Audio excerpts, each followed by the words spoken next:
Bueno, chicos, si quieren, ahora que somos un toquecito más, vamos a dar apertura a la primera mesa del día, que es la mesa del escenario latinoamericano.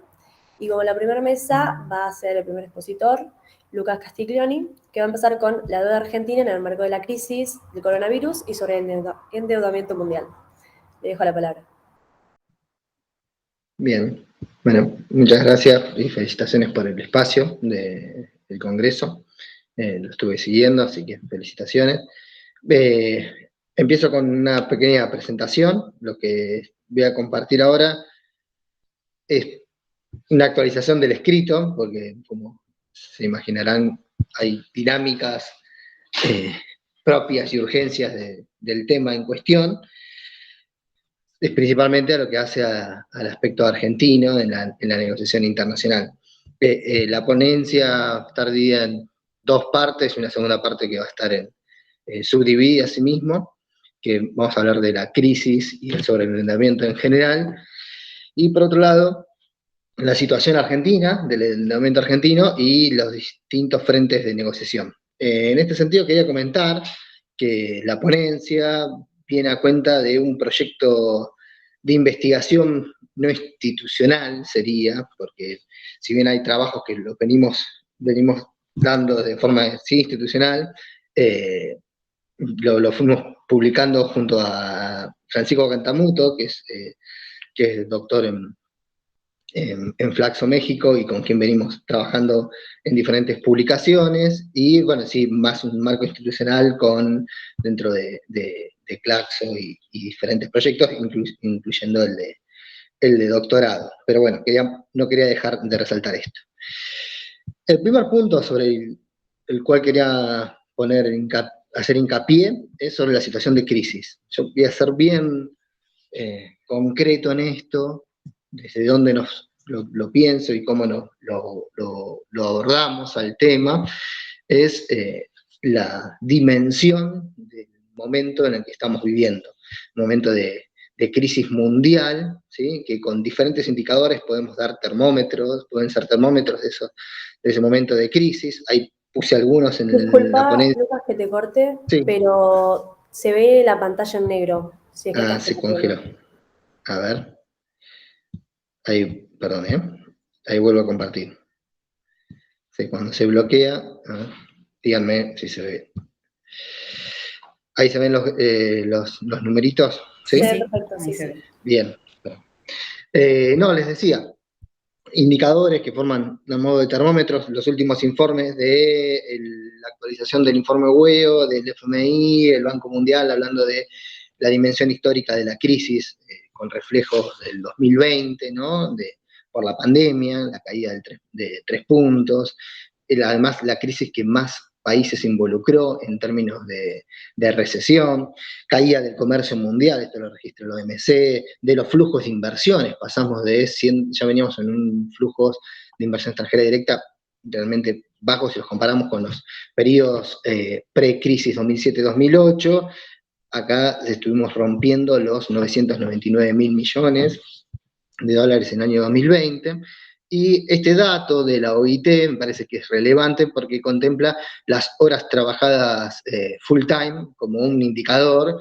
La OIT dice que en promedio se perdieron 8,8 horas trabajadas, al equivalente a 250 millones de puestos de trabajo completos, que esto es tanto por empleos que no se crearon, que por cuestiones vegetativas y cuestiones de proyección deberían quedarse, empleos que se destruyeron, crisis que vienen de antes, en el caso, por ejemplo, argentino, que vamos a hacer referencia, pero las suspensiones y principalmente el aumento del desempleo, y acá con datos históricos de 33 millones de personas que perdieron su empleo, es decir, no trabajaron ni una hora y en la última semana de forma remunerada en el año 2020, ¿no? Son datos para tomar esta dimensión. Y pienso que este resumen que hace John Bellamy Foster, el editor de la Monthly Review, me parece que nos da cuenta de el carácter sistémico de la crisis, desde donde lo quiero abordar, de esto, de pensar una crisis, la triple crisis, ¿no? Una crisis ecológica, una crisis epidemiológica y una crisis económica permanente que se encuadra con dimensiones de la explotación imperialista, de la desaparición del Estado democrático liberal y el surgimiento de esto, de extremas derechas, neofascismos y demás en el marco de una disputa hegemónica, ¿no? En ese marco quería abordar el tema. Dentro de este gran marco y en el cual nos pensamos, vamos a ver la crisis de deuda a nivel mundial y principalmente la crisis por sobreendeudamiento, ¿no? Y lo podemos poner como interrogantes, pero lo podemos afirmar. A continuación yo hice unos gráficos sobre los datos del Instituto de Finanzas Internacionales que hace informes para distintos bancos comerciales y holding financieros. Esto es al segundo trimestre del 2021, los niveles de deuda, contemplando tanto la deuda de los hogares, las deudas de las empresas, las deudas de los bancos y las entidades financieras, y la deuda pública. En el año 2020 la deuda pública superó los niveles de preguerra, de crisis del 30, es decir, en deuda se alcanzó un 100% del PBI mundial, si hacemos esa comparación. Bueno, eso es una tendencia que la podemos ver incluso en un periodo de entrecrisis, es decir, del 2008 en adelante. Y en ese sentido, este cuadrito que les quiero presentar es la comparación de cómo estaba el primer trimestre del año 2008, si tomamos como referencia como un trimestre previo a la crisis 2007-2008, porque tenemos que involucrar tercer trimestre del 2007, tercer trimestre del 2008, nos pareció que era preciso y el primer trimestre de 2020, antes del estallido de la pandemia, es decir, cuando se declara por la OMS la pandemia a nivel, en el sentido de pandemia en términos generales, ¿no? ¿Cuál es la diferencia del sobreendeudamiento? La deuda de los hogares en 11 mil millones de dólares, perdón, 11 billones de dólares, acá lo voy a usar en términos de nuestro idioma, es decir, de millón de millones. La deuda de las empresas creció 29 billones. La deuda de los gobiernos, esto es lo más notorio, lo que más incrementó, junto con el endeudamiento corporativo, y el del sector financiero, veamos que no subió en las mismas, sí creció, pero no en la misma magnitud. ¿Qué nos da pistas de esto? Bueno, principio de lo que es el escenario de la globalización neoliberal, conformado a grandes rasgos, que lo podemos mirar desde el último cuarto del siglo XX hasta la crisis del 2007-2008, marcado por el sector financiero. ¿Cómo se reconfigura esto? Bueno, la creación de lo que se conoce como la zombificación corporativa por este financiamiento de las empresas y el fuerte incremento de la deuda de los gobiernos. La comparación acá es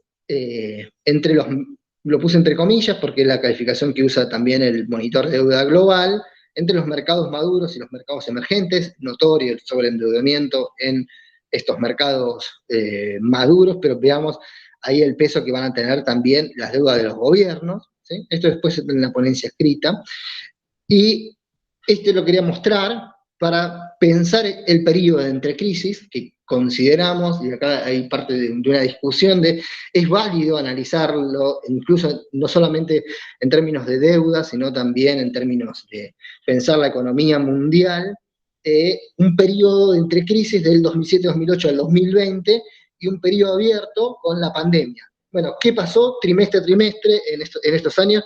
Miremos los números significativos del crecimiento de deuda trimestre a trimestre en billones de dólares, ¿sí? Y ahí tenemos lo que hablábamos de la deuda pública, incluso en pandemia acá tenemos 5 trimestres de pandemia. Bien, vamos a la situación argentina, ¿sí? Acá hay mucho que ya lo debemos conocer, ya es bastante... se ha informado mucho, pero no por conocido hay que dejarlo de lado. ¿sí? Es la dinámica de la deuda pública. Lo hice a partir del último informe del Ministerio de Argentina, el Ministerio de Economía. 5 puntitos importantes ahí en la nota al pie. La deuda pública durante el gobierno de Macri, ¿sí? Que fue un hito en la historia de la deuda argentina, creció en miles de millones de dólares, ¿sí? Ese crecimiento de 240.000 a 320.000 millones de dólares, incrementó la relación en relación al PBI de 53% al 89% y llegó a el casi 100% de la deuda. Se tomó deuda en moneda extranjera, ¿sí? Pasamos del 36% de la deuda en moneda extranjera en relación al PBI al 70%. La nueva deuda que se tomó fue bajo jurisdicción extranjera, es decir, los problemas se resuelven en jurados extranjeros, en tribunales extranjeros, y después de 15 años tuvimos al fondo en el marco del programa más grande firmado por el fondo en sus años de funcionamiento, desde su historia hasta la actualidad, que es el stand-by que firmó en el año 2018 con la presidencia de Mauricio Macri, ¿sí? Por un total de 57.100 millones de dólares, que solamente se llevan a ejecutar 44.000, que hoy se actualizan a 45.000 millones de dólares. El pantallazo de la deuda actual hoy de la Argentina es este, ¿sí? Esto es el monto total de la deuda externa, y acá lo tenemos por instrumentos. Principalmente en los instrumentos tenemos el 48% en títulos de moneda extranjera. Lo siguen los préstamos, 23%. Y después tenemos los títulos en pesos. Dentro de esos préstamos encontramos a nuestro acreedor principal, el Fondo Monetario Internacional. Hecho este pantallazo a nivel mundial, a nivel nacional, veamos lo que queríamos poner en discusión, que es las negociaciones de la deuda externa argentina en este marco de crisis mundial y de sobreendeudamiento. 3 frentes abiertos tenemos en materia de deuda externa. El primero es frente a los acreedores externos privados, es decir, aquellos acreedores que tienen títulos argentinos. En agosto del año 2020 se llegó a un acuerdo a partir de una nueva emisión de bonos, se redujeron bonos, hubo un mecanismo en ese sentido por una adhesión del 93%, por 65.533 millones de dólares, esa reestructuración, en las cuales se extendieron los plazos de maduración, hubo una quita pequeña en capital, principalmente fue hacia la reducción en el interés, y siguen los tribunales extranjeros como mecanismo de resolución. Algo para llamar la atención acá, en esta deuda no se hizo una auditoría, una investigación del endeudamiento, pero se incluyeron 3 bonos que por lo menos tienen cuestionamientos judiciales. Los 2 de los acuerdos de los fondos buitre, emitidos por Macri en el 2016, y el bono a 100 años, que había emitido Caputo, que también estuvo en los Panama Papers, entonces está por vía judicial. El otro acuerdo, el otro frente, es el del Club de París, ¿sí? También con resolución en junio del 2021, está mal la fecha, para una extensión de los plazos, mismo esquema, pero todo atado a la resolución de la crisis de los acuerdos con el Fondo Monetario Internacional. Nuevamente, acá debemos aclarar que tampoco hubo una investigación de la deuda externa. Y acá vamos al principio ordenador de los problemas en materia de deuda, y vamos a extenderlo más que la economía, vamos a extendernos más que la economía de gran parte de los problemas en Argentina, que es el FMI. Este es un acuerdo que se encuentra en negociación, y en esta negociación están los siguientes puntos. Si se va a negociar de un préstamo de tipo stand-by, como el que tenemos actualmente, a una de facilidades extendidas, es lo que se está negociando. Acá son 2 tipos de préstamos distintos. Esa negociación incluiría un programa de préstamo de 10 años, con 4 o 5 años de gracia, pero también se pone en negociación diciendo, bueno, vamos a incluir una cláusula gatillo, una suerte de la cláusula en materias comerciales de nación más favorecida, para la extensión a 20 años. Se está negociando también la reducción de la tasa de interés, es decir, quitar los sobrecargos. Ya tenemos un sobrecargo porque el préstamo supera la cuota argentina y el umbral que establece el propio fondo, pero además si se entraría en mora y una renegociación, llegaríamos a un 4% de interés en ese sentido. Y como todo acuerdo de tipo de facilidades extendidas, incluye reformas estructurales.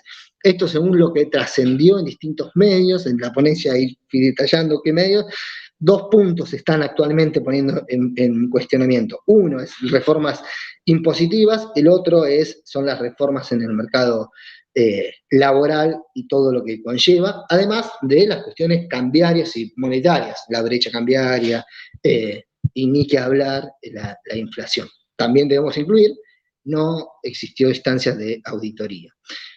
Bien, algunos gráficos en función de este. Bueno, este lo hice con la Oficina de Presupuesto del Congreso para pensar la reestructuración de la deuda con los privados, de cómo se cambió este perfil, ¿no? Y se extendieron los plazos. Todos estos montos que teníamos, el gris pasó al negro a partir del año 2025, con mayor notoriedad, más de 5.000 millones de dólares, pero para el 2030 ahí entran los principales cálculos. Y en relación al fondo, esto del Ministerio de Economía, vemos estos datos, lo que ya sabemos, ¿sí? En septiembre, el mes pasado, se ejecutaron vencimientos de capital por 1.800 millones de dólares. En noviembre tenemos de interés 390 millones de dólares. En diciembre vamos a tener otros 1.800. Y marzo ya estamos hablando de 2.800. Marzo parece ser la fecha límite, ¿sí? Porque son niveles muy grandes. Estos dos se contemplaron con la emisión de los derechos especiales de giro. Eso por mes, miremos a nivel anual, año 2022, cerca de 19.000 millones de dólares en el frente externo, solamente para pagar con el Fondo Monetario Internacional. Una deuda, sin lugar a dudas, insostenible. Y esto para tomar dimensión de las comparaciones del periodo entre crisis, los préstamos FMI y stand-by. Y finalmente lo que quería plantear es una actualización de la ponencia hasta el día de la fecha, ¿sí? Por un lado, el mecanismo interno que se está dando dentro del Fondo Monetario Internacional. El lunes tuvimos la asamblea de otoño en el Fondo Monetario Internacional, donde hay una discusión del directorio ejecutivo con la propia directora Kristalina Georgieva. El lunes terminó reafirmándose a Kristalina Georgieva, después si quieren charlamos sobre esto, y en materia argentina, el mismo lunes salió una noticia sobre si se iban a establecer sobre las sobretasas o no. Todavía está en discusión, como hay 6 países que están pagando sobrecargos, esto también está atado a las reformas más generales. La reunión del presidente de Argentina con la cúpula empresarial y la reunión de Guzmán y Georgieva el 12 de octubre. Y para finalizar, y pensando en relaciones internacionales, quería compartir algunas preguntas, unos interrogantes, para pensar la disciplina en estos problemas. Cómo leer las crisis desde las relaciones internacionales, ¿sí? En términos más generales, ¿sí? Esta crisis de dimensiones históricas, ¿cómo se reconfiguran las relaciones internacionales? Hay mucha bibliografía, mucho se está discutiendo. La arquitectura financiera internacional, qué papel asumen los organismos internacionales en este esquema, y cómo se dirimen los conflictos de poder. Y en materia de deuda, ¿sí? ¿Cómo leer las reestructuraciones? ¿Sí? ¿Cuándo es exitoso o no? Creo que acá hay mucho para trabajar y acá sí hay un vacante fuerte en la bibliografía. Y el caso argentino, lo que nos hace la pregunta es si es un quiebre o continuidad. Sí es un caso paradigmático en la negociación con los acreedores externos, pero principalmente con el fondo, por la dimensión que se tiene. Entonces la pregunta, ¿sí? Una negociación donde no tuvimos cambios ni discusiones en las reglas de juego, sino una cuestión más de tiempo. No hay discusión de la arquitectura financiera internacional en general, ni de la posición argentina frente al mundo en particular.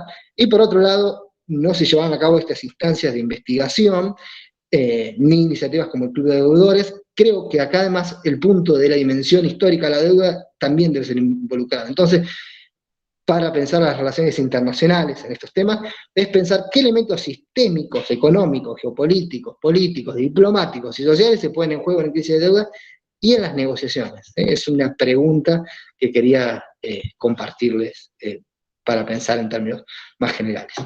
Bien, gracias. Bueno, genial, muchísimas gracias por la exposición. Les recuerdo que las preguntas van a estar en el chat. Si alguien tiene una pregunta, lo ponen por el chat y después la leemos al final de las exposiciones. Le agradezco a Lucas de nuevo por la exposición y ahora vamos a seguir con una aproximación al proceso constituyente en Chile, el rol de los pueblos indígenas en la construcción de un proyecto estatal, por Laila Méndez. Bueno, hola, ¿cómo están? También agradecer esta instancia del Congreso. También les voy a compartir una presentación porque considero que así se hace más ameno, ¿no? La charla. Me van diciendo si se ve. A ver.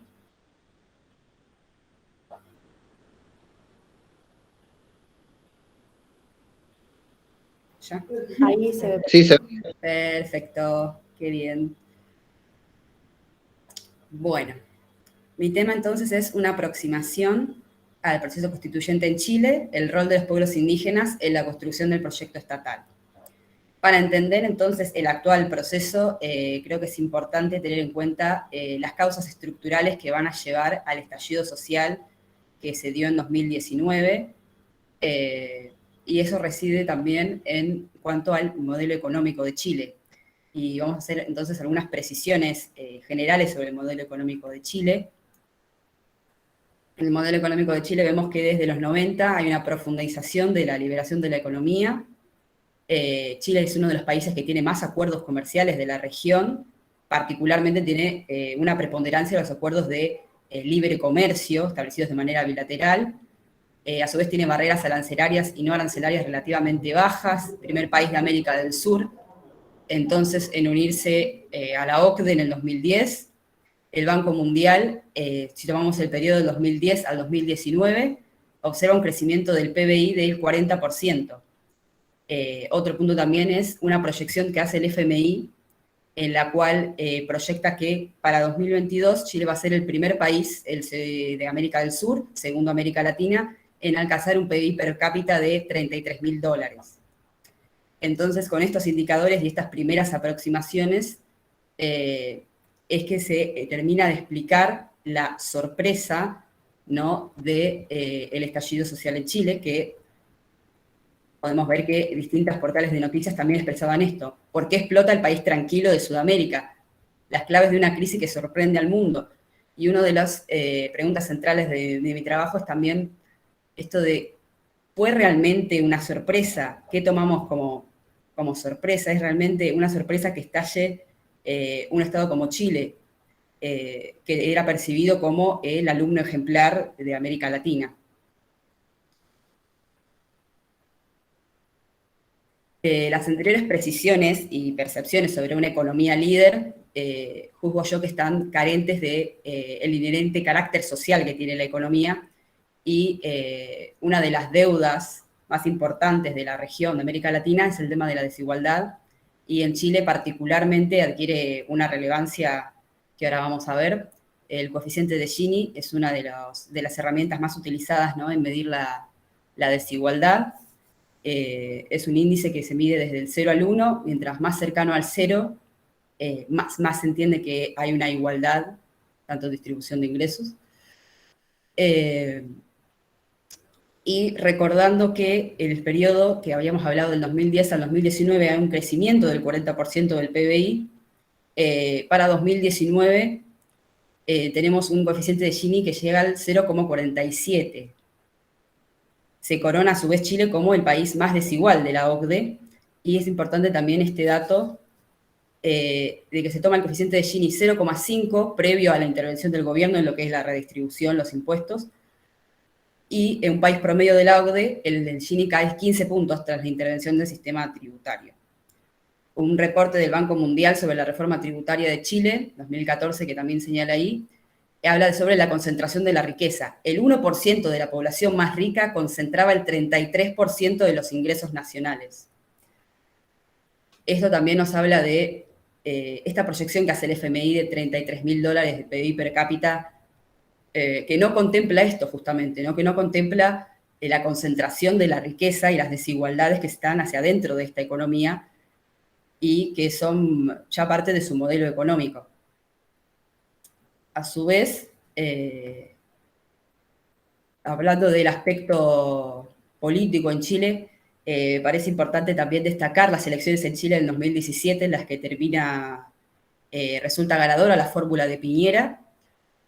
Recordar que el voto en Chile, desde el 2012, se realiza de manera voluntaria. Es un registro que de manera voluntaria uno se anota para votar, no es obligatorio como resulta acá en Argentina, y desde que es voluntario el voto, ha habido caídas importantes en lo que es la participación electoral. Esto es el total del padrón electoral, que son datos del Servicio Electoral de Chile, donde vemos que la mayor parte del padrón electoral, el 53,3%, no participó en las elecciones que dan como ganador finalmente a Piñera. Esto para hablar también de la legitimidad política de un régimen y de lo que se ha llamado también la crisis de representatividad. A su vez, también podemos, en cuanto a la dimensión económica y la percepción de la economía, en mayo del 2019 el FMI realiza un informe sobre sobre una estructura de revisión de gastos a pedido del ministro de Hacienda de Chile. Es un informe que se realiza con datos disponibles hasta mayo del 2019. Recordemos que los estallidos se van a dar en octubre del mismo año. Y esto está sacado del mismo informe que está de acceso público, así que lo pueden revisar tranquilamente. Esto plantea la estructura organizativa, ¿no?, de una revisión de gastos. Y presidente, comité directivo, coordinación y supervisión, y particularmente quería llevar la atención a estos tres grupos de abajo: grupo de trabajo de educación, grupo de trabajo de salud y grupo de trabajo de asistencia social, que la tarea para el FMI de estos grupos de trabajo va a ser analizar el gasto e identificar opciones de ahorro, que es un eufemismo, digamos, de ajuste. Me parece súper interesante que este informe, que data de mayo del 2019, ponga como una de sus principales recomendaciones para el Estado chileno justamente que identifique opciones de ahorro en cuanto a educación, en cuanto a salud y en cuanto a asistencia social, comparándolo entonces ahora con cuáles son las demandas sociales que toman las calles en octubre del 2019. Las demandas son en torno al sistema de pensiones, que en el caso de Chile está controlado por instituciones financieras privadas, la AFP, el sistema de salud, que es un sistema de salud de atención mixta, que está compuesto por un Fondo Nacional de Salud, que es el que constituye el seguro público, en el que está anotado el 80% de la población, y un sistema privado denominado Instituciones de Salud Previsional, que también presenta ciertas deficiencias el Fondo Nacional de Salud en cuanto a disponibilidad de clínicas, disponibilidad de especialistas, presupuestos. En cuanto al transporte público, bueno, una de las insignias, ¿no?, de las protestas, el aumento del boleto, el tema de la educación y la reivindicación de la educación como un derecho y no como un bien de consumo. También fuerte presencia de las reivindicaciones de los pueblos originarios, que es un conflicto histórico que tiene el Estado chileno con los pueblos indígenas en cuanto a tierra, en cuanto a medio ambiente, en cuanto a representatividad. Recordemos que Chile es el primer exportador del mundo en cobre, tiene un sector minero muy fuerte. Y por último mencionamos el Código de Aguas. El Código de Aguas permite a los privados establecer derechos de establecimiento de carácter perpetuo. ¿Qué quiere decir esto? Es una suerte de la privatización de las fuentes de agua.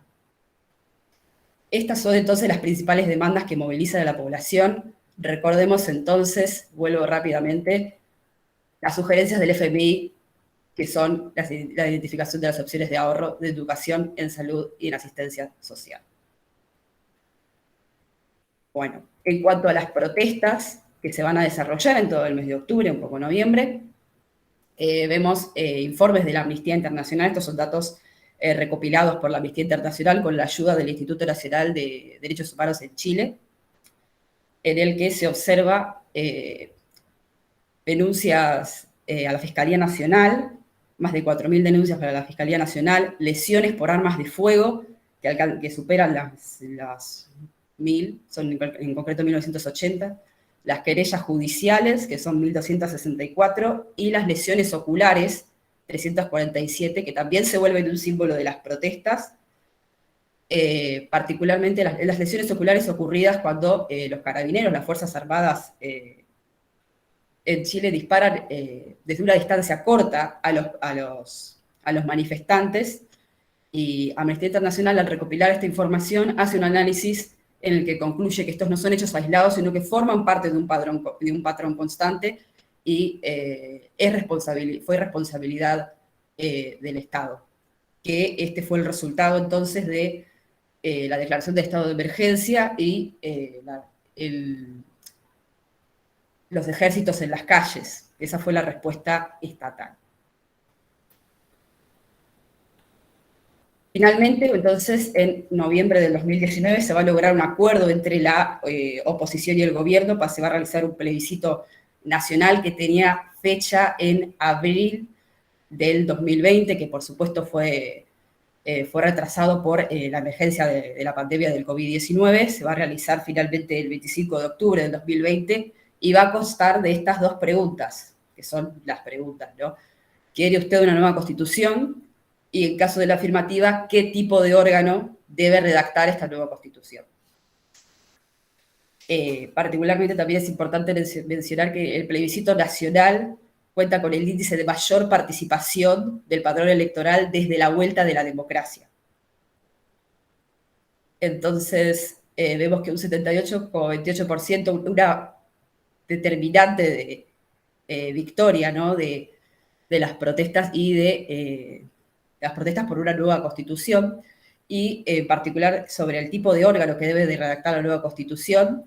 La parte de azul es el porcentaje que votó por una convención mixta constitucional. Esto quiere decir que aquellos encargados de redactar esta nueva constitución, en la convención mixta serían un 50% constituyentes elegidos específicamente para tal fin, y el otro 50% de miembros actuales del Congreso.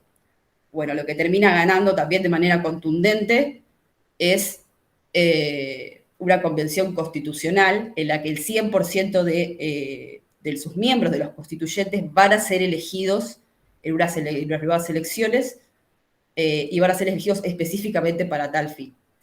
Esto también nos habla de también una percepción de la aprobación, ¿no?, del gobierno de Piñera, en el cual la población vota por un rechazo de que el Congreso actual participe en este hito histórico, ¿no?, de la historia de Chile. La segunda pregunta central del trabajo, entonces, y que nos podemos plantear a esta altura, es ¿por qué se habla de una nueva constitución y no de una reforma? Quizás en este momento podemos pensar en las reformas en Argentina, en el 94, u otros procesos similares. ¿Por qué en Chile se habla entonces de una nueva constitución y no se realiza una serie de reformas sustanciales? Bueno, esto se va a dar por tres cuestiones.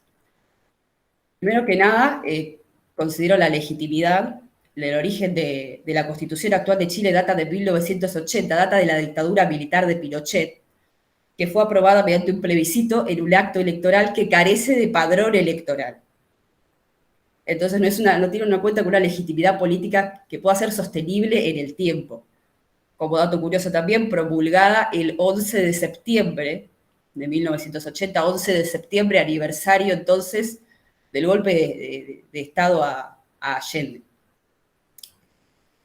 ¿Y qué encontramos entonces en esta Constitución que data de la dictadura militar? Encontramos deficiencias dentro del texto constitucional en cuanto a educación, en cuanto a salud y en cuanto a previsión social, que van a ser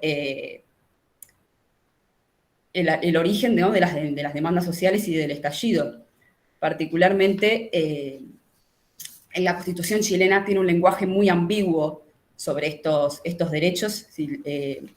Por ejemplo, en el tema de salud, el artículo 19, se los leo rápidamente, sobre salud dice: es deber preferente del Estado garantizar la ejecución de las acciones de salud, sea que se presten a través de instituciones públicas o privadas, en la forma y condiciones que determine la ley, la que podrá establecer cotizaciones obligatorias. esto es lo que menciona la Constitución chilena sobre salud, sobre la salud de sus habitantes. Entonces ya esto nos indica qué concepción y qué libertad deja para un proceso de privatización de servicios básicos, ¿no?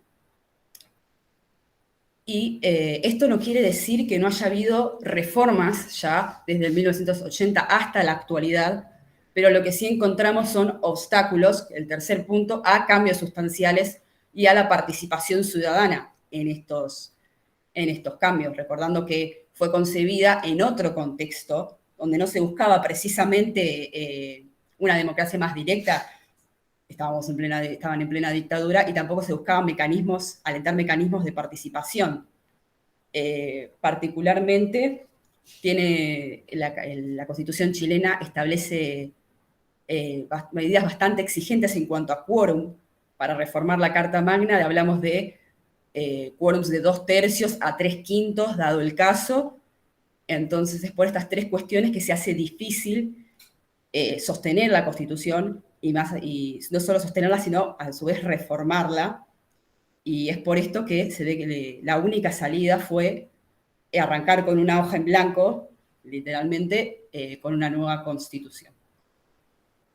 De esta manera se va a conformar la Convención Constitucional mediante el plebiscito nacional, la Ley 21.300 de reforma constitucional, que va a establecer el procedimiento entonces que se va a dar para lograr esta nueva Constitución, y se va a conformar de 155 constituyentes que fueron elegidos en unas elecciones de mayo de este año, 2021, y quiero señalar una singularidad de esta convención, que es la única asamblea constituyente en el mundo que cuenta con paridad de género, 78 hombres y 77 mujeres, faltó una,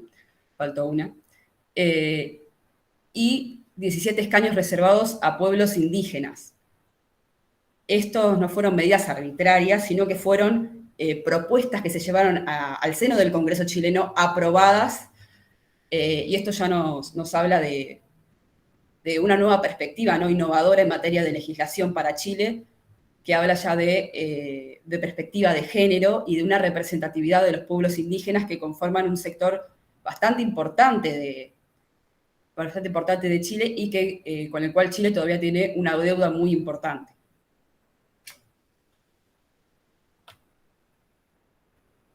Hablando de la Convención no Constituyente, un punto muy importante entonces para tratar de dilucidar, bueno, en qué camino va a tomar. Aún no han comenzado a redactar la Constitución, pero podemos hacer un análisis preliminar y tener ciertas proyecciones a futuro, basándonos tanto en la conformación de la Convención Constituyente, esto que yo he hablado de la perspectiva de género y la representatividad, como en la distribución partidaria. En las elecciones que se van a dar entonces en mayo de este año, vamos a observar que los chilenos, acá hay una noticia, los chilenos castigan a los partidos políticos en sus elecciones constituyentes. Un hecho bastante histórico es los verdaderos ganadores de las elecciones van a ser los independientes por sobre los partidos políticos tradicionales. Los ciudadanos no partidarios y representantes de centro-izquierda logran más de 2/3 de los escaños. Las dos grandes listas que se van a conformar de oposición al gobierno de Piñera, que son Apruebo Dignidad, de ideas progresistas, ecológicas, feministas y de descentralización, y el Colectivo Socialista, sumado a los independientes, entonces van a representar 2/3 del total de la convención. Otra victoria importante la va a tener Lista del Pueblo, que va a tener 27 escaños, y esta lista va a representar organizaciones de base con fuerte implantación local, con énfasis también en movilizaciones feministas, ambientales y populares. Otro dato que también ayuda a dilucidar la perspectiva que va a tener esta convención es la elección de Elisa Loncón, que es una académica mapuche, como presidenta de la Convención Constituyente. La elección de Elisa Loncón se realiza por los 155 constituyentes, y entonces ella va a asumir la dirección, ¿no?, de la Convención Constituyente, de la mesa directiva.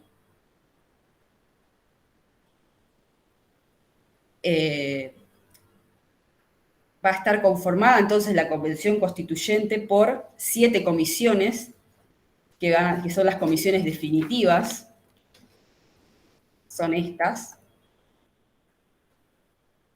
que se explican bastante por el título, pero es importante también a su vez hacer algunas precisiones sobre lo que significa verdaderamente cada comisión. La primera, sistema político, gobierno, poder legislativo y sistema electoral, que es una de las comisiones más candentes, ¿no? Más en la que los constituyentes más buscan participar y definir. Particularmente van a definir contenidos relativos a tanto seguridad pública y defensa nacional, como el rol de las Fuerzas Armadas, y esta comisión, para el tema que nos atañe, que es la participación de los pueblos indígenas, esta comisión también resulta fundamental, porque es esta comisión la que va a definir si Chile será o no un Estado plurinacional, que es algo que viene tomando bastante tracción en las discusiones. La segunda comisión, Principios Constitucionales y Democracia, que, bueno, esta comisión va a encargarse sobre todo de elaborar mecanismos de democracia directa y participativa. Recordemos las deficiencias de la anterior constitución. Esta comisión entonces va a buscar remediar esa carencia de participación ciudadana que presentaba la anterior constitución. La tercera comisión también resulta especialmente relevante para nuestro tema, forma de Estado y justicia territorial. Unir la forma de Estado y la justicia territorial. Chile es un Estado muy centralizado, y a su vez muy en disputa los territorios, el conflicto actual que está teniendo con, por ejemplo, los pueblos indígenas, que son tan solo hace unos días, justamente el 12 de octubre, si había una fecha, Piñera va a ordenar la militarización de la macrozona sur, en la cual se estaban desarrollando ciertos conflictos con justamente los pueblos mapuches por territorios que estaban en manos de empresas agrícolas, empresas forasteras, empresas forestales. Entonces, el hecho de que encontremos una comisión que sea forma de Estado y justicia territorial ya nos da una pauta, justicia territorial, de la agenda, ¿no?, de esa comisión. La Comisión sobre Derechos Fundamentales va a abordar por lo menos 40 puntos diferentes. Entre ellos podemos encontrar derecho a la verdad y justicia, a la educación, derechos de las mujeres, seguridad social, sistema de pensiones, salud, de nuevo, tratando de compensar las deficiencias y tratando de garantizar efectivamente derechos y que sean explícitamente garantizados, ¿no?, en la Carta Magna. El quinto punto, medio ambiente y modelo económico. Medio ambiente y modelo económico plantea también una visión que ya no, de un modelo económico, de una economía que ya no puede ser separada tanto de su carácter social como de su impacto en el medio ambiente, en la emergencia de las crisis climáticas, y va a probar ser bastante conflictivo, tomando en cuenta que los principales sectores, los sectores más productivos de Chile son la industria minera, las industrias que en este momento, en la actualidad, tiende más al extractivismo y la explotación de los recursos. En cuanto a la sexta comisión, los sistemas de justicia van a abordar acciones constitucionales y garantías institucionales a los derechos humanos, así como las reformas constitucionales y las normas transitorias. Las reformas constitucionales que buscan ser no tan restrictivas como supo ser la constitución anterior. Entonces, vemos a lo largo de estas comisiones los principales puntos de las demandas que se van a resultar de estallido social materializadas en estas comisiones, lo cual me parece muy importante. También consideremos que el tema de paridad de género y la representatividad también habían sido demandas que se dan en las calles y son traídas a su vez a estas instancias, lo cual nos habla de una legitimidad política muy superior a la Constitución actual. Y por último, la última comisión, Ciencia y Tecnología, Cultura, Arte y Patrimonio, que, tal como podría sugerir, va a debatir y proponer la institucionalidad, gasto fiscal, presupuesto, fomento de políticas públicas a largo plazo, en lo que se refiere a cultura y ciencia, el rol del Estado, muy importante, el rol del Estado en esos puntos, que busca que el Estado tenga una mayor participación,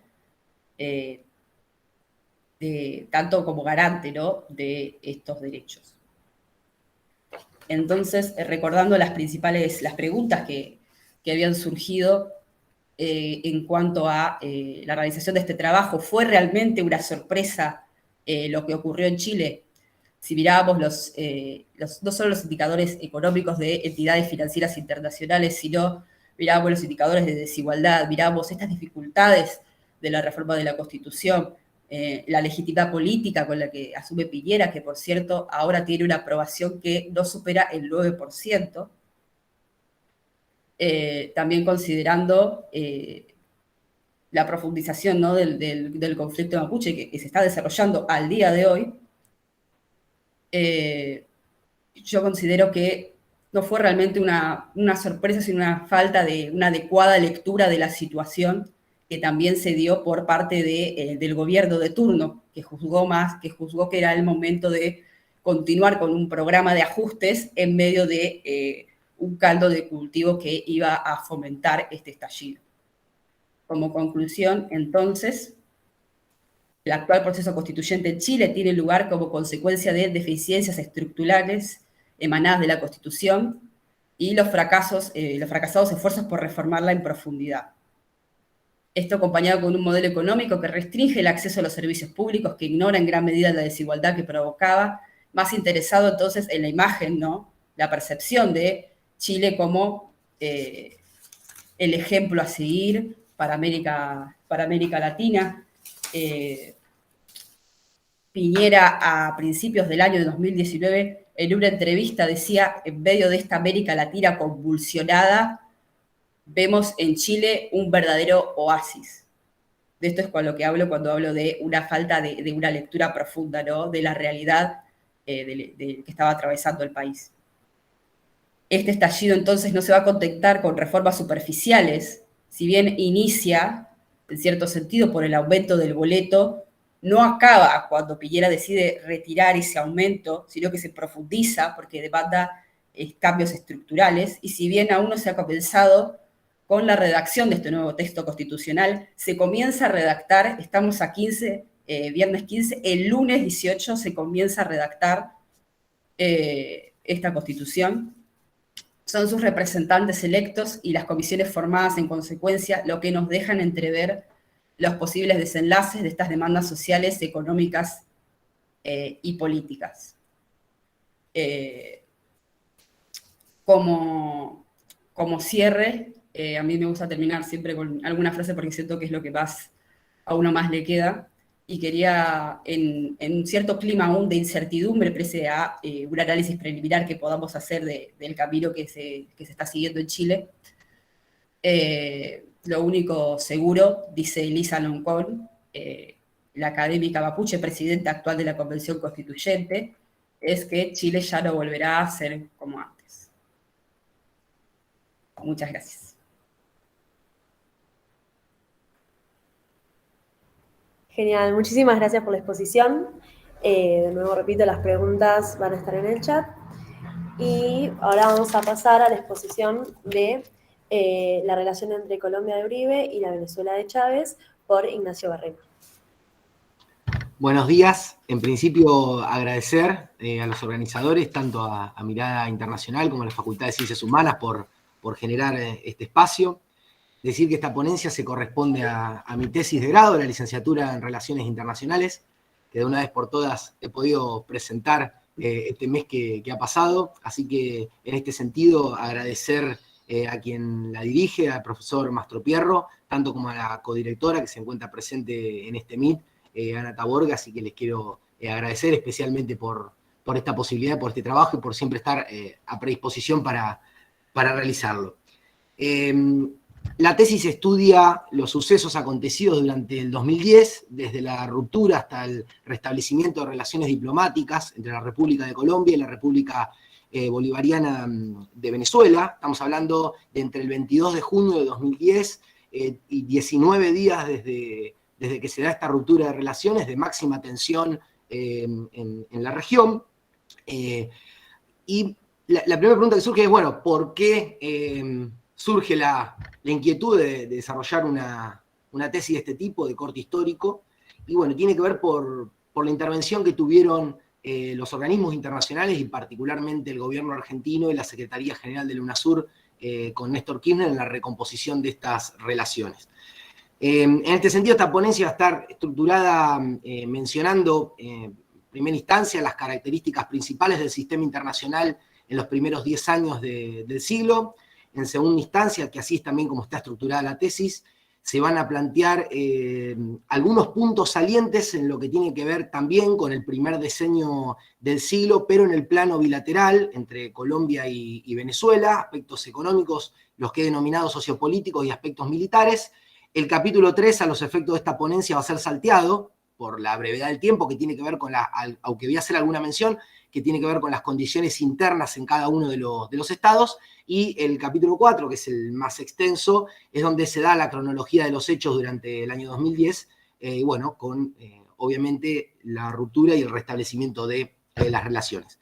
Sobre algunas cuestiones metodológicas brevemente para señalar, un estudio de caso que parte desde una hipótesis exploratoria, y todas las fuentes, tanto primarias y secundarias, utilizadas, notas periodísticas, documentos oficiales, discursos, están, digamos, puestas a la prisma del principio de triangulación de datos para la validación entre sí de la coherencia y de los hechos que se van a describir. Iniciamos este nuevo siglo con una marcada presencia militar norteamericana, donde se corresponde más de la mitad del gasto mundial. Si sumamos todo el resto de los países, no llega a sumar la cantidad de gasto militar norteamericano, y también con una tendencia a continuar de la declinación histórica en la participación del PBI norteamericano a nivel mundial, y el surgimiento o cada vez con más fuerza, de potencias emergentes como China y India, que vamos a mencionar cómo es el impacto en este tema. Como primera característica, y solamente a los efectos de denunciarlas, no caer en una explicación pormenorizada, vamos a pasar del consenso de Washington, es decir, de un tipo de dominación basada en mecanismos consensuales, ¿no? Y a partir de un trasvasamiento de este tipo de dominación a la coerción, al belicismo, a la utilización del instrumento militar explícitamente, sobre todo con fuerza, a partir de los hechos acontecidos el 11 de septiembre de 2001 en el World Trade Center. En este sentido, cabe destacar como otra característica que es el redespliegue militar norteamericano en la región, sobre todo marcado con la reactivación de la Cuarta Flota en el año 2008, la Cuarta Flota del Comando Sur norteamericano. Y también hablamos de un redespliegue, no solo por la cantidad de bases que se van a ir aumentando en términos de una creciente militarización de la región, sino puntualmente ante la negativa en el 2008 de continuar por parte del Estado ecuatoriano con la continuidad de la base de Manta, que se había firmado en 1999, rápidamente los Estados Unidos van a buscar, a través de un acuerdo bilateral con Colombia, de ampliar el Plan Colombia en instalación y el redespliegue militar en función de que ya no iba a poder utilizarse más la base de Manta.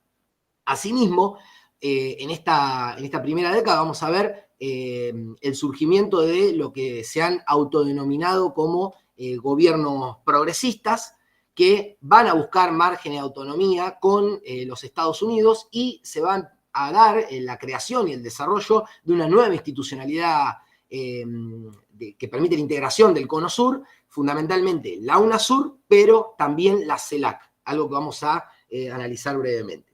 Y después otra de las características es el impacto de las nuevas tecnologías de la información y las comunicaciones sobre la guerra y puntualmente sobre aspectos militares y de seguridad internacional. Cabe destacar que no es lo mismo la defensa que la seguridad internacional, profundizando este desdibujamiento entre ese límite como también entre lo interno y externo que se viene dando desde el desarrollo de la conceptualización de las nuevas amenazas durante la década de los 90 y que ahora va a empezar a tomar otra característica y se va a unificar, ¿no?, con los golpes blandos que justamente se van a inaugurar en Venezuela, estos trágicos hechos en el 2002, siendo Colombia el único país en el mundo que reconoció el gobierno de apenas unas horas de Pedro Carmona. Entonces vamos a ver también este impacto de las nuevas tecnologías de la información y las comunicaciones en la manipulación de masas y en diferentes procesos denominados golpes blandos o institucionales. Pasando a los antecedentes que tienen que ver con la relación bilateral durante el primer decenio del siglo, es decir, en la década que antecede para poder explicar qué fue lo que sucedió específicamente durante el año 2010, vamos a plantear en materia económica que durante los primeros 5 o 6 años en realidad se había dado una situación de, pese a las claras divergencias ideológicas, conceptuales de todo tipo, de alineamiento internacional, de Uribe y de Chávez, se habían planteado, habían logrado tener altos grados de comercio entre sí y en la segunda parte de la década, a medida que aumentan las tensiones, va a disminuir este comercio, este intercambio entre ambas naciones. Esto es una tesis que la han planteado prácticamente todos los autores que estudian esta relación. Así que también remarcar esto, digamos, que claramente se cumple, pero hay otro elemento que hay que poner a la luz, que es el precio del petróleo. Y también la caída del precio del petróleo, o sea, 2007, 2008, va a impactar directamente también en la reducción de la capacidad de compra, sobre todo de la dependencia de productos alimenticios y productos primarios que se importaban desde Colombia, ¿no? Entonces, se va a dar que este aumento de tensiones en la segunda parte de esta década también, que va a influir negativamente sobre el comercio, objetivamente la caída de capacidad de compra de Venezuela también es otro factor influyente. Así que en este sentido y en consonancia con lo que planteaba en la primera parte sobre el ascenso de China, lo que vamos a ver es que posteriormente al conflicto, si bien Venezuela no ha logrado resolver la dependencia casi exclusiva de la exportación del petróleo y casi exclusivamente hacia Estados Unidos, lo que sí objetivamente logró a partir del 2010 y en función seguramente del bloqueo norteamericano, pero también de una estrategia, digamos, porque no le quedaba otra, es la diversificación de mercados con China, donde va a haber una creciente participación de China e India también, pero sobre todo la participación china en la compra de petróleo a Venezuela. En cuanto a este diseño que venía marcando en términos temporales, otra de las variables, además de la económica, analizo, es la cuestión sociopolítica, donde en estos puntos voy a analizar las crisis, las múltiples crisis derivadas del conflicto interno colombiano.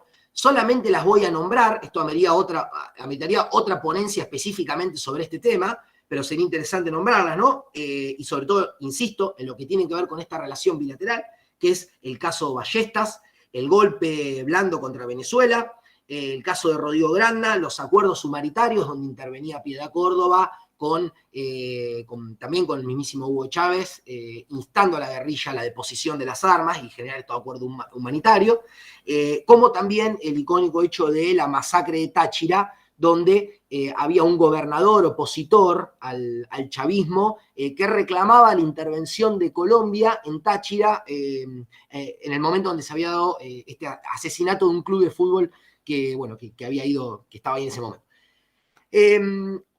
Para destacar sobre la cuestión militar, ¿no? Y íntimamente relacionado, ¿no? con las situaciones derivadas del conflicto interno colombiano, y ya empezando a entrar en el año 2010, tiene que ver con la figura de Juan Manuel Santos, ¿no? Porque Santos fue, paradójicamente, el que rompe relaciones con Ecuador y con Venezuela en el 2008, ¿no? Y el que luego va a ser, con Ecuador rompe las relaciones en 2008, luego del ataque a Raúl Reyes, que ahora vamos a mencionar, pero lo que se termina dando es que paradójicamente Santos es el que termina recomponiendo las relaciones como presidente.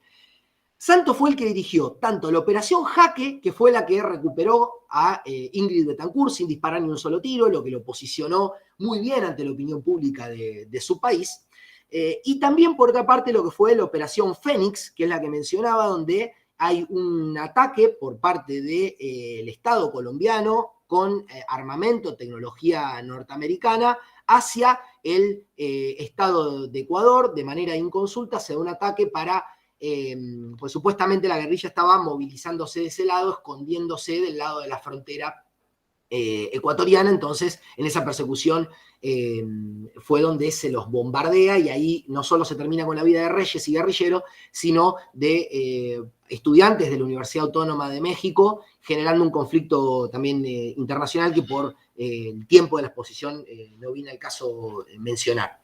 Pero lo que sí es importante, digamos, es destacar el redespliegue norteamericano en las bases en Colombia, como estaba planteando, sobre todo con la capacidad logística y que le va a dar sobre todo la base de Palanquero y la base de Apiay, donde van a poder generar desde ahí una mayor facilidad logística para la movilización de diferentes tipos de armas y de otro tipo de operaciones, ¿no?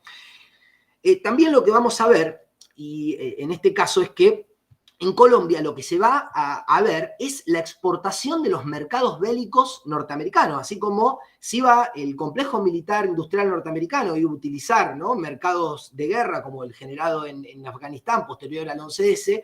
Lo que vamos a ver también es en Colombia, si bien se declara finalmente inconstitucional el Tratado de Libre Comercio, objetivamente lo que se va a analizar es una profundización del Plan Colombia y la obtención vía esa ampliación de algunas atribuciones que constitucionalmente le fueron negadas a Uribe, ¿no?, que tiene que ver sobre todo con esto, con permisos especiales para contratistas privados en Colombia.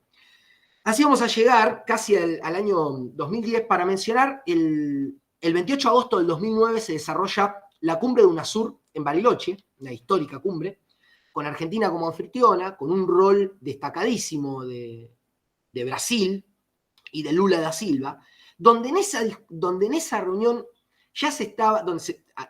se discutieron las bases, la instalación de las bases militares norteamericanas en Colombia, y donde ahí se iba a ver con claridad este mecanismo de integración que planteaban Brasil y Argentina, una integración consensuada frente a una integración tutelada, propuesta explícitamente por Colombia bajo la tutela de Estados Unidos. En esa reunión, Colombia no logra sostener su posición, y Brasil se posiciona no solo como líder de la región, y Argentina acompañando eso, sino como se presenta como intermediario ante los norteamericanos. Explícitamente lo discutían en esa reunión. El 22 y el 23 de febrero de 2010 se desarrolló la reunión del Grupo de Río en Cancún, donde el hecho más importante es la creación de la CELAC. Es decir, en este momento se da el tratado que va a empezar la discusión para la reunión de la CELAC, que si mal no recuerdo se desarrollará en 2013. Ahora bien, lo que sí es importante destacar que va a inaugurar esta reunión un periodo de tensión signado, un periodo de tensión entre ambos países, signado por la finalización del mandato de Uribe. Es decir, en esta reunión hubo un intercambio donde Chávez sale a través de los medios, donde Chávez lo manda al carajo a Uribe, donde da cuenta de la tensión que había en los primeros, a nivel bilateral, ¿no? Y a nivel también multilateral, pero de la tensión que se vivía sobre esta decisión tan importante que era crear la CELAC, que ni más ni menos un organismo pensado en el Cono Sur sin la participación de Estados Unidos, ¿no? Entonces, en este sentido, este inicio de tensiones que se va a dar durante el año 2010 va a tener siempre como elemento característico en todas las maniobras, tanto de Venezuela como de Colombia, la claridad de la fecha de vencimiento del conflicto con la terminalidad del mandato de Uribe. Esto estaba permanente entre los cálculos de los tomadores de decisión. Santos durante la campaña tiene un exabrupto donde afirma, vinculado en una declaración que poco, digamos, que tenía que ver con otra cosa, dice, hablando y salta de la nada diciendo que sería apresurado pensar un ataque similar como el de Ecuador a Venezuela.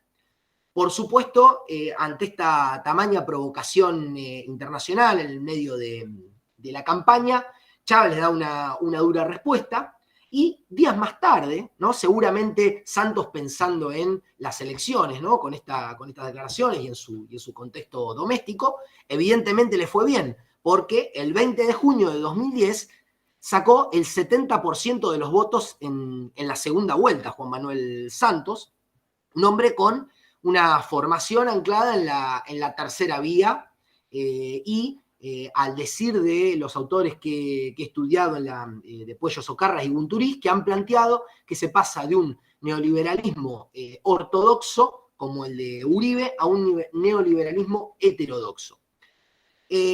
Así vamos a llegar al 22 de julio, que es el día donde se van a romper específicamente las relaciones entre ambas naciones, donde se va a dar esta ruptura en forma simultánea con una sesión especial de la OEA convocada a petición de la República de Colombia, donde podemos decir que este es el punto más alto de tensión que se va a dar entre ambas naciones por la supuesta presencia de guerrilleros colombianos protegidos y apañados por el gobierno venezolano.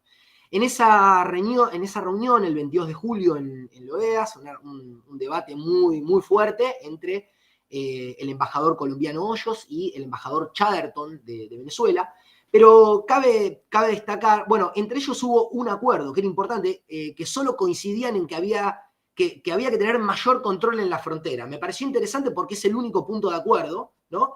Aunque claramente desde puntos de vista divergentes, ¿no?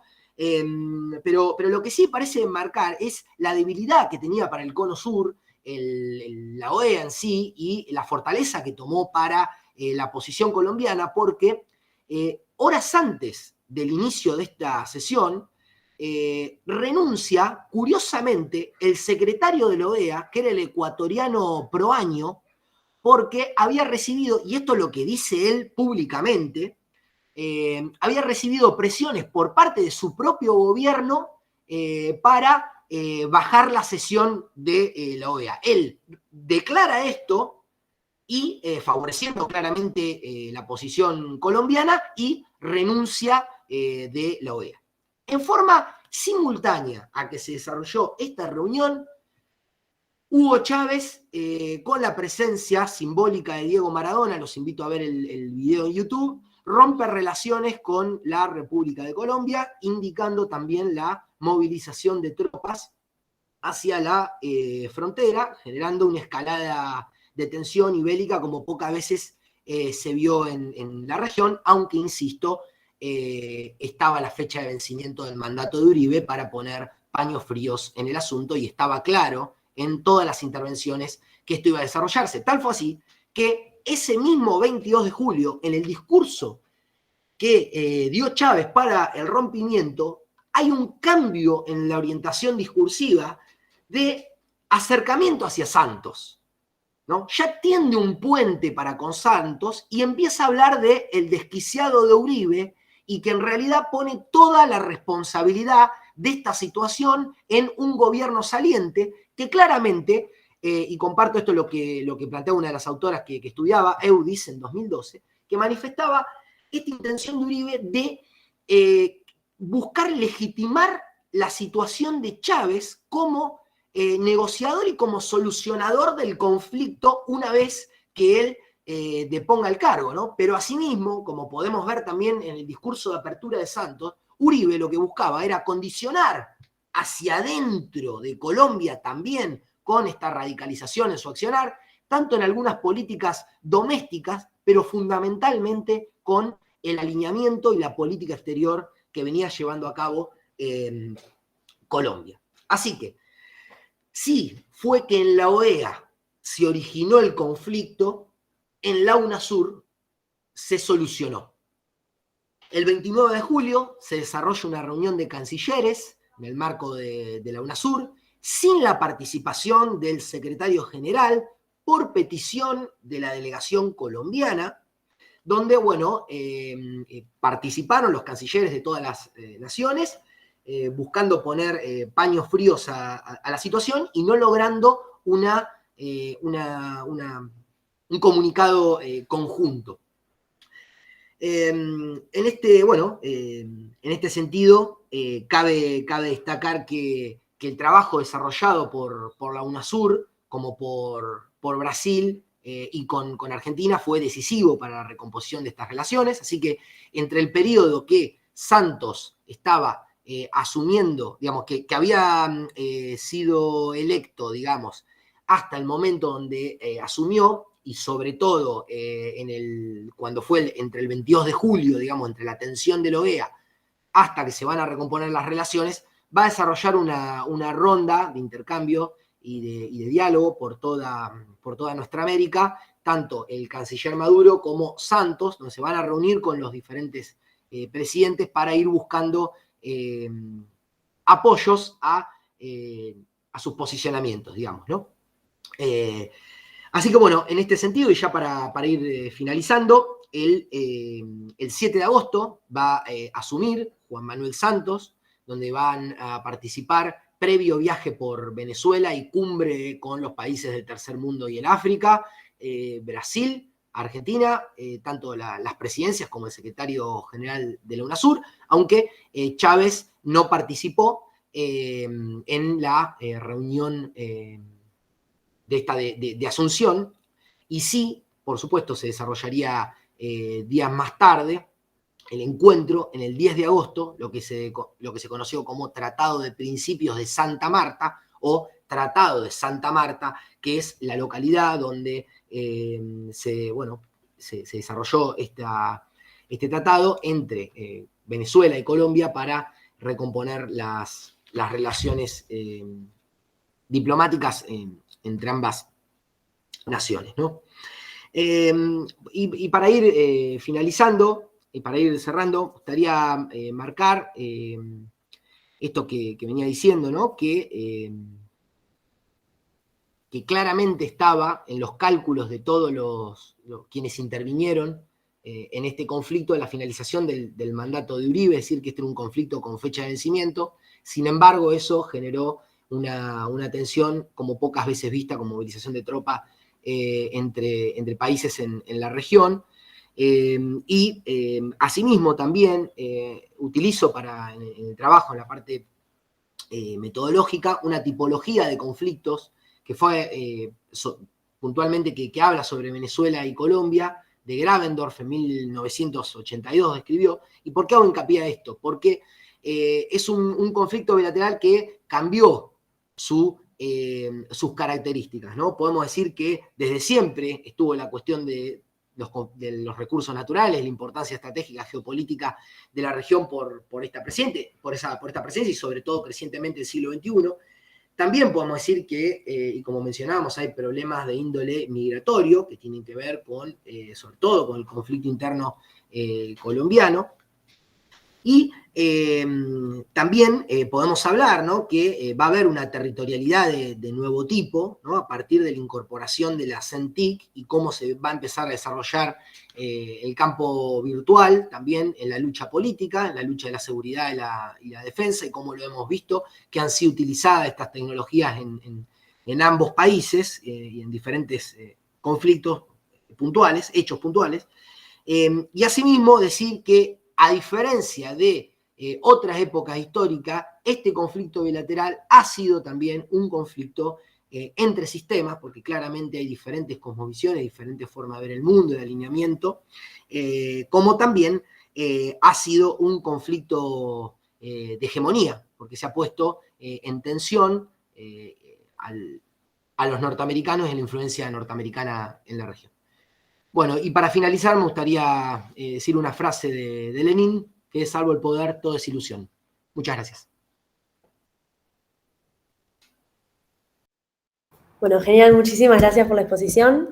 Tenemos un comentario de Laila, no sé si lo quieren leer, pero bueno, más que nada agradecer ahora a los expositores por sus ponencias, que son tan importantes en la actualidad, no solo porque tienen mucho tiempo en nuestra región, sino porque realmente nos atraviesan y nos interpelan día a día. Bueno, desde mi punto me pareció muy importante y me pareció súper interesante. Agradecer también a los que estaban de oyentes por quedarse, por participar, por estar acá en el Congreso. Y nada, bueno, eso es los agradecimientos. También invitarlos a las siguientes ponencias que van a ser a partir de las 14 horas. Y por último, las grabaciones, recordarles que las grabaciones del día de hoy van a estar subidas al YouTube del Congreso, que es Congreso de Relaciones Internacionales, Congreso Regional de Relaciones Internacionales de la FCH-UNICEN. Ahí van a poder ver todo lo que vamos a ir subiendo, todas las ponencias grabadas. Y bueno, gracias por estar, muchachos y muchachas. Por favor, gracias a ustedes.